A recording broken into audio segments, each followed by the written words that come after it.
Le célèbre astrophysicien franco-canadien Hubert Reeves, connu pour son travail de vulgarisation sur le cosmos, est décédé vendredi à 91 ans, a annoncé son fils sur Facebook. Toute ma famille se joint à moi dans la douleur de devoir vous annoncer que notre cher père est parti rejoindre les étoiles, a écrit Benoît Reeves sur le réseau social.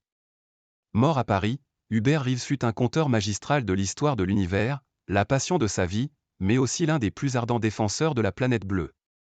Le Québec perd aujourd'hui un vulgarisateur hors pair, un astrophysicien de renom. Hubert Reeves a su trouver les mots pour nous faire comprendre l'humanité et l'infini.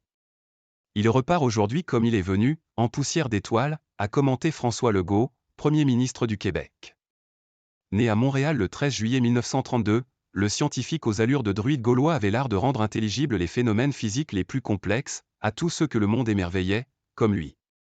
Passé par la NASA dans les années 1960, il poursuit une carrière d'enseignant en Belgique avant de se rendre en France où il se fixera comme directeur de recherche au Centre national de la recherche scientifique, CNRS, et conseiller au commissariat à l'énergie atomique, CEA.